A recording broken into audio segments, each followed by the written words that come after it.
America already has labor shortages, housing shortages, rising inflation, expensive food, super expensive construction, super expensive rent, delayed infrastructure projects, and we're deporting immigrant workers at a record number at the same time. Who pours concrete? Who frames houses? Who installs roofs? Who tiles bathrooms? Who picks the crops that you eat? Who works food processing? Who works at the warehouses? Who cleans hotels? Who rebuilds cities after hurricanes and fires? Meanwhile, everybody's online screaming, why are homes so expensive? Why? Because reality matters. You cannot have labor shortages, tariffs increasing material costs, fewer workers, deportations, higher interest rates, and somehow expect housing prices to magically collapse. And this goes way beyond construction. Agriculture, restaurants, hotels, landscaping, warehouses, factories, elder care. Who's going to take care of our old people? America, whether you like it or not, has become dependent on immigrant labor, and it happened decades ago. And now people say, well, Americans are going to do these jobs. Okay, where are they? The unemployment rate in most skilled trades is super low. There are not millions of unemployed roofers, welders, drywall installers, masons, farm workers sitting home waiting to start work tomorrow. The workforce does not magically appear overnight after you kick everybody out. And now economists are warning something called a labor shock, meaning too many workers disappearing too fast. So what happens after a labor shock? Prices skyrocket, food costs skyrocket, housing costs skyrocket, project stalls, businesses panic, inflation goes crazy. So this is no longer an immigration issue. You don't like standing next to somebody who doesn't look like you, sound like you, act like you. This is becoming an economic issue for every American. The Trump administration now wants to make it easier for farms to hire immigrants after trying to deport all of them. After conducting mass deportation of farms and all of the ICE raids, Trump is now trying to get all of those immigrant farm workers back. Because it turns out Americans never wanted those jobs and they still don't. Shocker. And the farms are really pissed off about losing a majority of their workforce. So he's going to make it cheaper for farms to hire workers on an agricultural visa called the H-2A visa. Under this new rule, wages will be lowered even more. So what should these farmers do? Apply for a labor trafficking visa, which can get them a green card if they can prove that they've been trafficked into the United States by their employer and then further exploited. So then they can leave their employer and then file a lawsuit against them. I keep talking to Americans who call me up on the phone and say, hey, can you get my employee back from Guatemala? My very good employee, he just got deported. How do we get him back? How do we get her back? Man who worked for me for 20 years just got stopped at the airport and sent back home. My answer is generally you don't come back. And they tell me what a shame it is because they're such wonderful people, such good worker. And my response is, well, this is what you voted for. And I think what's going on in America now with immigration is that it's very easy to demonize immigrants. Whatever problems we have, it's because of immigration. And as a result of that, immigrants in totality have been demonized, made to be something less than human. You see it in the discourse online, you see it in our politics, you see it in the jails we put them in. But when they become a human being to somebody, even somebody who voted for Trump to kick all the immigrants out, they feel differently about that one particular person. Not to say everybody is a good person. They're not. There's a lot of bad apples as well.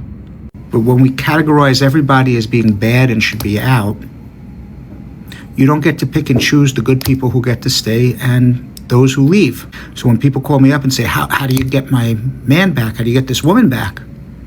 You don't. This is what you voted for. Even though you say you like them and they deserve to be here.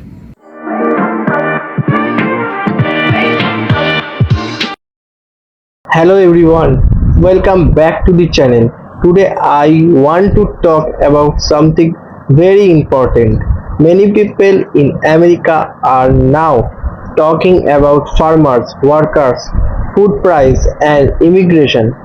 And the big question is this: can America run these farms and food industry without immigrant workers? Now before we start, this is my opinion. You may agree or disagree, and that is completely fine. Let's begin. For many years, America has depended for immigrant workers. These workers help in farms, construction, hotel, restaurant, warehouse, and many other industries. Some people may not like hearing this, but it is a fact that many difficult jobs are done by immigrant workers. They work long hours, they work in very hot weather, they do jobs that many people do not want to do. Now, in recent months, many videos and reports have shown farmers talking about workers shortage. Some farmers say that many workers have left. Someone says workers are afraid because of immigrants' raids. Others say they cannot find enough people to harvest crops, and this creates a serious problem because crops cannot wait. If food and vegetables are not picking on time, they can do bad, and when food is lost, everyone pays to price, not just farmers. All of us, the customers, is the grocery store pays more, and restaurant pays more, and food company pays more. Every feels the effect. Now some people says America can do these jobs, and yes, some Americans can, but the question is, are enough people willing to do these jobs? That is where the debate starts. Many farm jobs are very hard. Workers spend hours under the sun. Sometimes they work 10 and 12 hours a day. Not everyone do that kind of work. So when a large number of workers have at the same time, farmers can face a big problem, and farming is only one of the part of the story. Think about construction, think about housing, think about roads and building. If there are fair workers, projects become slower. When projects become slower, costs go up, and when costs go up, price go up. This is basic economy. Many people today are asking, why is everything expensive? Food is expensive, rent is expensive, building and house is expensive, living is expensive, and when there are fair workers available, business often that to spend money, more money. That cost is unusual passed to customers. Now let's talk about politics. A lot of people vote for elders who promised stronger immigrant policies. That was their choice. That is how democracy works. But every decision has consequences. Every policy has consequences. Some people support an idea because it sounds good, but later they discover that the results are more complicated. That does not mean people are bad. It simply means that real life is more complicated than complicated speeches. And I think that is the lesson here. Politicians is not about winning election. Politicians affect jobs. Politicians affects business. Politicians affects farmers. Politicians affects food price. Politicians affects families. Another things I will to say this: farmers are not enemy.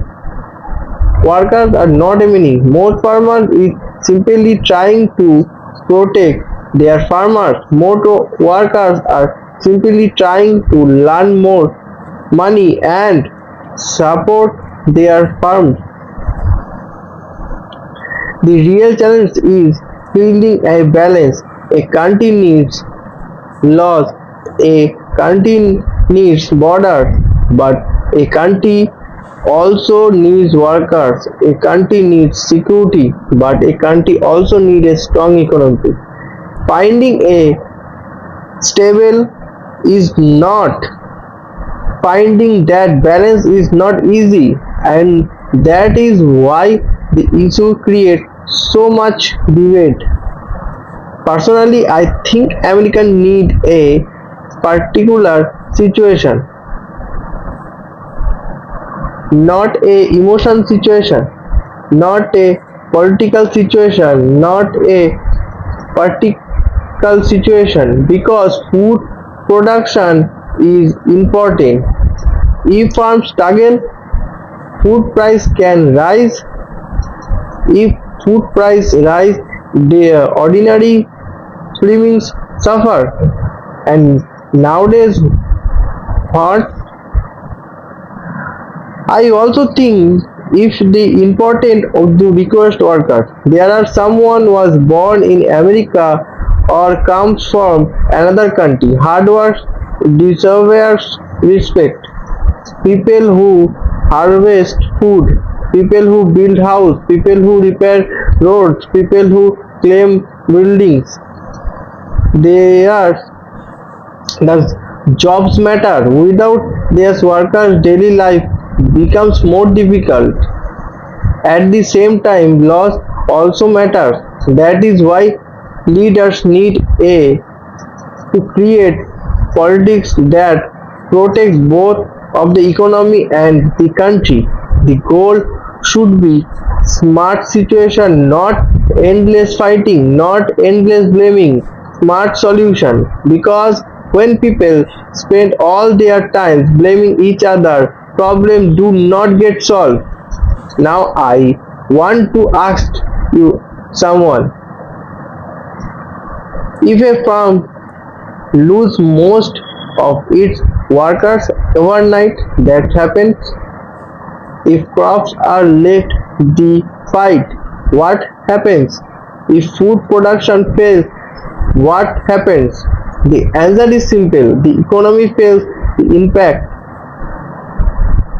That is why this conversation is important. This is not only the immigration story. This is not only the farming story. This is not also a economic story. And every American family can be affected by it. If you end, I think should learn more lesson. Never follow any political blindly. Ask question to the fact. Think about the long-term effect, and also remember that every policy was winning and loses. But before supporting any major decision, we should ask who benefits, who pays the price, and what happens next. Those are the questions that really matters. Anyhow, that is my opinion. Now I want to hear from you. Do not think America can solve this problem. Do you think farms need more workers? Do you think current policies are helping hurting an economy? Let me know your thought in the comments. If you enjoyed this video, please like, share and subscribe. Thank you for watching and see you next video.